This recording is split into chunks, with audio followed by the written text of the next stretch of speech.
Assalamualaikum warahmatullahi wabarakatuh. Perkenalkan, nama saya Sabila Cerani dan rekan saya di Fakbar Ramadan. Pada video kali ini kami berdua akan membahas tentang pernikahan dan problematika dalam Islam. Latar belakang. Pernikahan adalah ikatan lahir batin antara pria dengan wanita sebagai suami istri dengan tujuan membentuk rumah tangga, keluarga yang bahagia dan kekal berdasarkan ketuhanan yang Maha Esa. Dengan demikian, jelaslah bahwa tujuan pernikahan adalah membentuk sebuah rumah tangga yang sakinah, mawaddah, warahmah. Maka ketika seorang muslimah memiliki kehendak untuk menikah, dia pasti mendambakan seorang ikhwan yang bisa memberi kasih sayang, perhatian, penghargaan, dan kebahagiaan. Setelah yakin bahwa dia akan mendapatkan semua itu dari calon suaminya, dengan langkah pasti dia pun langsung menuju jenjang pernikahan. Demikian pula dengan suaminya. Dia pun menginginkan kebahagiaan dari istrinya, dan tentunya kebahagiaan yang didamba pun mesti berdasarkan perspektif syariat Islam. Untuk menuju rumah tangga yang sakinah, mawadah, warahmah, kita sudah dihadapkan problem pada saat memilih pasangan. Seringkali yang kita mimpikan tidak menjadi kenyataan. Begitulah sunatullah yang harus kita hadapi dalam hidup ini. Sebab Allah berfirman, Allazi khalaqal mauta wal hayata liyabluwakum ayyukum ahsanu amala wa huwal azizul ghafur. Dialah yang menjadikan mati dan hidup, supaya dia menguji kamu, siapa di antara kamu yang lebih baik amalannya, dan dia maha perkasa lagi maha pengampun. Begitulah kehendaknya. Bahkan setelah terjadi akad nikah dan mulai hidup baru sebagai pasangan suami istri, problema pun masih setia menemani, sehingga masa-masa indah sebagai pengantin baru pun berlalu begitu saja. Tapi yakinlah bahwa kehendak Allah yang demikian itu adalah untuk kebaikan kedua pasangan itu. Apalagi Allah menyebutkan di dalam firman-Nya bahwa Allah tidak akan menguji hambanya di luar kemampuannya. Pembahasan yang pertama. Islam telah memberikan petunjuk yang lengkap dan rinci terhadap persoalan pernikahan, mulai dari anjuran menikah, cara memilih pasangan yang ideal, melakukan khitbah atau peminangan, bagaimana mendidik anak, serta memberikan jalan keluar jika terjadi kemelut dalam rumah tangga, sampai dalam proses nafkah, memberi nafkah, dan harta waris. Semua diatur oleh Islam secara rinci dan detail. Dan untuk memahami konsep pernikahan dalam Islam, maka rujukan yang paling benar dan sah adalah Al-Quran dan As-Sunnah As-Sahihah yang sesuai dengan pemahaman salafus soleh. Berdasarkan rujukan ini, kita akan memperoleh kejelasan tentang aspek-aspek pernikahan maupun beberapa penyimpangan dan pergeseran nilai pernikahan yang terjadi di dalam masyarakat kita. Pernikahan adalah fitrah manusia. Maka dari itu Islam menganjurkan untuk menikah, karena nikah merupakan ghorizah insaniyah, naluri kemanusiaan. Allah Subhanahu wa taala berfirman, Faqim wajhaka lid-dini hanifan fitrotalillahi allati fataran nas 'alaiha la tabdila li khalqillahi zalika dinul qayyimu walakinna aksarun nas la ya'lamun. Maka hadapkanlah wajahmu dengan lurus kepada agama Allah. Tetaplah atas fitrah Allah yang telah menciptakan manusia menurut fitrah itu. Tidak ada perubahan pada fitrah Allah.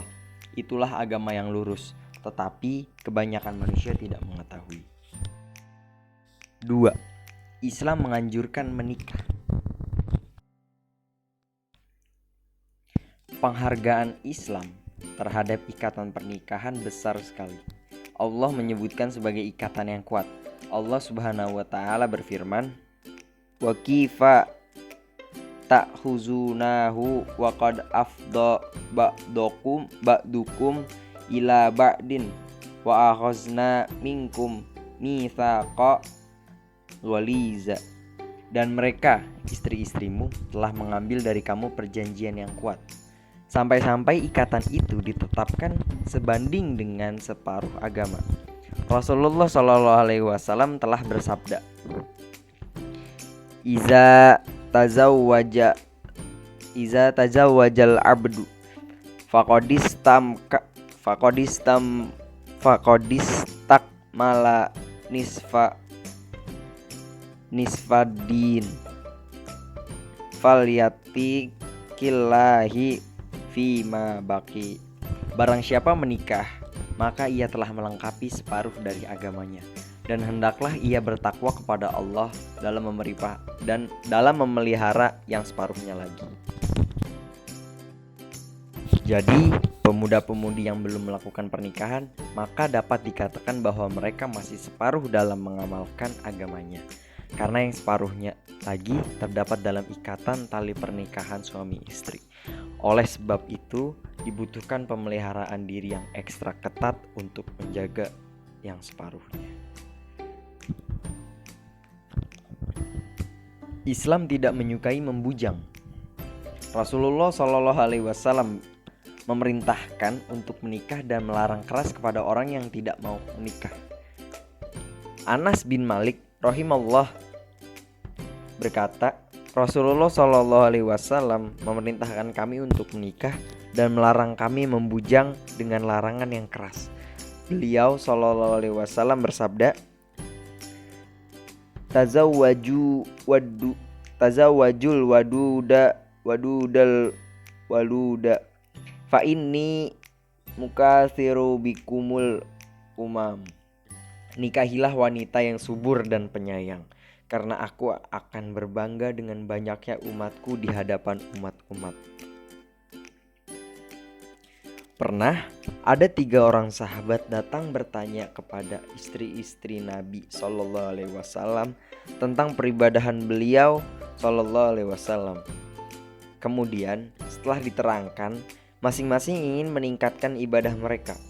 Salah seorang dari mereka berkata, "Adapun saya akan puasa sepanjang masa tanpa putus." Sahabat yang lain berkata, "Adapun saya akan menjauhi wanita. Saya tidak akan nikah selamanya." Ketika hal itu didengar oleh Nabi SAW, beliau keluar seraya bersabda, "Benarkah kalian telah berkata begini dan begitu? Sungguh demi Allah, sesungguhnya akulah yang paling takut dan takwa kepada Allah di antara kalian. Akan tetapi, aku berpuasa dan aku berbuka, aku sholat dan aku juga tidur, dan aku menikahi wanita. Maka barang siapa yang tidak menyukai sunnahku, maka ia tidak termasuk golonganku." Allah Subhanahu wa taala memerintahkan untuk menikah, dan seandainya mereka fakir, niscaya Allah Subhanahu wa taala akan membantu dengan memberi rezeki kepada mereka. Allah Subhanahu wa taala menjanjikan suatu pertolongan kepada orang yang menikah. 3. Tujuan pernikahan dalam Islam. Yang pertama, untuk memenuhi tuntutan naluri manusia yang asasi. Pernikahan adalah fitrah manusia, maka jalan yang sah untuk memenuhi kebutuhan ini adalah dengan akad nikah atau melalui jenjang pernikahan, bukan dengan cara yang kotor dan menjijikan, seperti cara-cara orang sekarang ini, dengan berpacaran, kumpul kebo, melacur, berzina, lesbi, homo, dan lain sebagainya yang telah menyimpang dan diharamkan oleh Islam. Kedua, untuk membentengi akhlak. Dan yang ketiga, untuk menegakkan rumah tangga yang islami. Dalam Al-Quran disebutkan bahwa Islam membenarkan adanya talak atau perceraian jika suami istri sudah tidak sanggup lagi menegakkan batas-batas. Jadi, tujuan yang luhur dari pernikahan adalah agar suami istri melaksanakan syariat Islam dalam rumah tangganya. hukum ditegakkannya rumah tangga berdasarkan syariat Islam adalah wajib.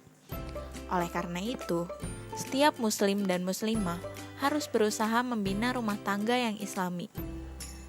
Ajaran Islam memberikan beberapa kriteria tentang calon pasangan yang ideal agar terbentuk rumah tangga yang islami. Di antara kriteria itu ialah harus kafa'ah dan solehah.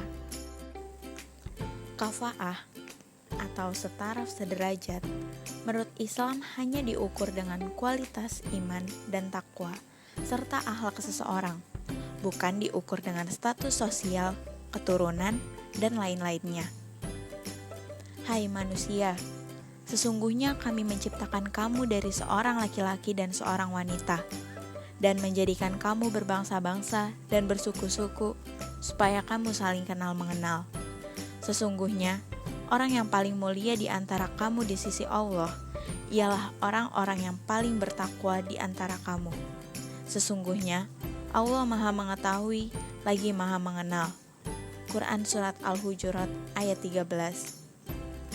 Rasulullah Shallallahu Alaihi Wasallam bersabda, seorang wanita dinikahi karena 4 hal, karena hartanya, keturunannya, kecantikannya, dan agamanya.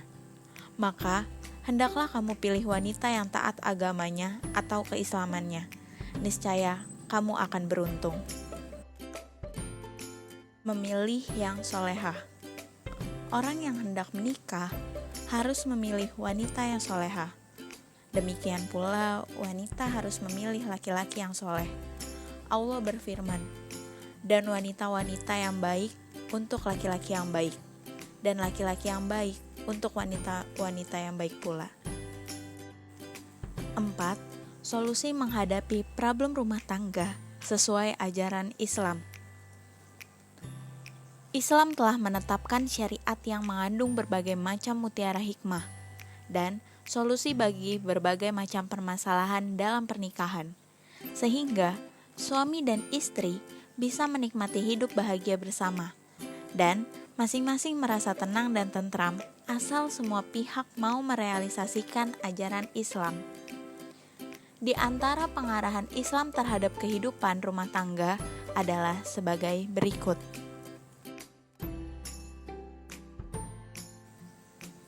Yang pertama, menghindarkan rumah tangga dari segala perkara yang menjadi sebab terjadinya talak, baik sebab yang datang dari pihak suami, istri, keluarga, atau pihak lain yang ingin membuat keruh suasana rumah tangga.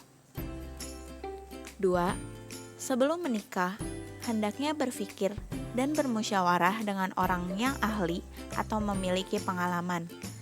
Harus mempelajari sebaik mungkin kondisi calon istri atau suami dan jangan hanya tertarik dengan penampilan lahir atau ketampanan saja, sehingga menghasilkan pandangan yang kerdil dan tidak menyentuh kepada pokok masalah. 3. Bermusyawarah dengan orang lain setelah menikah dan terjadi pertengkaran serta percekcokan di antara suami dan istri. 4. Mempelajari ilmu yang bermanfaat, beramal soleh, membaca, mendengarkan berita-berita bermanfaat, kaset-kaset murotal, dan ceramah agama yang bisa menambah kualitas dan mutu keimanan kepada Allah Subhanahu wa Ta'ala, dan tidak terbawa oleh budaya rusak dan akhlak tercela, sehingga bisa bersabar dan tabah dalam menghadapi berbagai sikap semena-mena dan penelantaran hak-hak rumah tangga dari masing-masing pihak, karena semua itu akan diganti oleh Allah Subhanahu wa Ta'ala dengan sesuatu yang lebih bagus. 5. Jika ada orang yang tidak mengenal etika agama dan akhlak sehingga hak-haknya terlantar, tidak bisa bersyukur terhadap nikmat dan pemberian, maka hendaknya bersikap arif dan bijak untuk kepentingan masa depan rumah tangga. Jangan sampai muncul berbagai bentuk tindakan tidak terpuji yang bisa merusak keutuhan rumah tangga. 6. Mengambil pelajaran dari kasus dan peristiwa perceraian orang lain, mempelajari berbagai sebab dan faktor yang mengakibatkan percekcokan sampai terjadi perceraian, sebab Orang yang berbahagia adalah orang yang mengambil pelajaran dari peristiwa orang lain, dan orang yang celaka adalah orang yang mengambil pelajaran dari peristiwa yang menimpa diri sendiri. 7.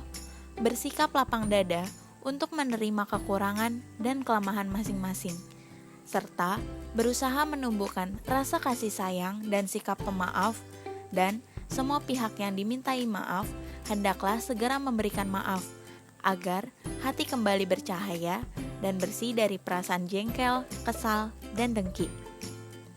8. Keyakinan seseorang bahwa dia selalu berada di pihak yang benar sehingga tidak berusaha mencari kekurangan dan kesalahannya, serta selalu marah melihat kekurangan yang lain dan tidak mau menerima nasihat dan pengarahan orang lain. Selalu berusaha membela diri atau menyerang pihak lain. Maka demikian itu membuka pintu percekcokan dan pertengkaran serta enggan berdamai. Demikian yang dapat kami sampaikan, kurang lebihnya mohon maaf. Billahi taufik wal hidayah. Wassalamualaikum warahmatullahi wabarakatuh.